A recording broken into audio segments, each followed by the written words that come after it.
They were the couple everyone admired. To friends and neighbors, Albert and Rachel Berry were the very picture of devotion. High school sweethearts who married young, they seemed to have it all. A beautiful suburban home, 2 children, and a love story that appeared unshakable. On weekends, they hosted barbecues. Their Christmas cards showed matching sweaters, big smiles, and promises of forever. To the outside world, Albert and Rachel weren't just in love. They were love. The kind of couple people envied, the kind of couple others aspired to be. But sometimes the picture-perfect frame hides a reality too dark for words.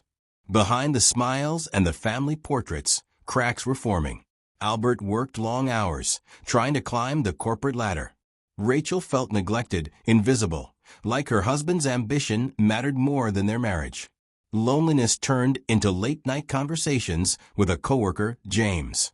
At first, it was harmless, just a friend who listened, who cared. But soon, the messages grew more intimate, the phone calls longer, the meetings more frequent.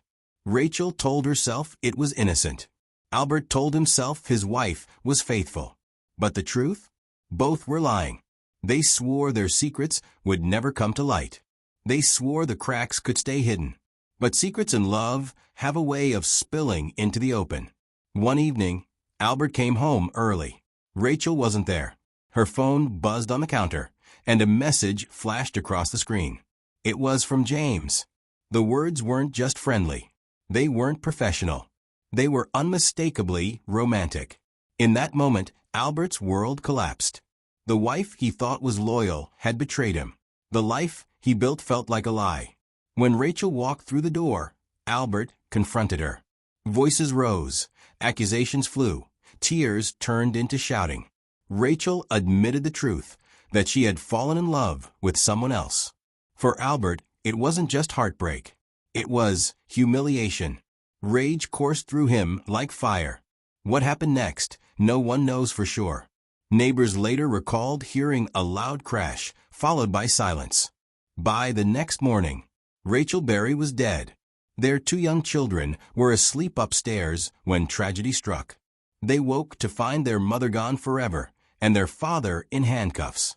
The Berry's families were devastated. Parents wept for the daughter they raised, the son-in-law they thought they knew. Friends couldn't believe it. This was the couple that looked so in love.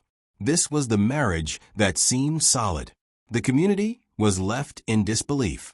How could a man who once showered his wife with roses, who stood beside her at the altar promising forever, become the man who took her life?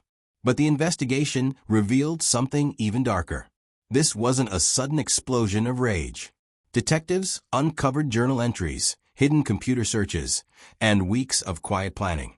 Albert had been following Rachel's every move, documenting her interactions, building a case in his mind. The night of the murder wasn't spontaneous.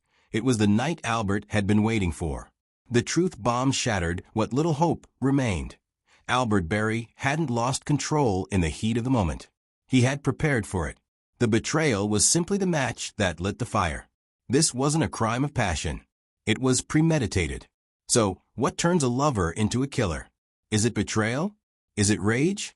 Is it the slow, simmering poison of jealousy that builds until it explodes? Or is it something far darker, a need for control that hides beneath the mask of love? Albert Berry believed he had been wronged. Rachel believed she deserved happiness.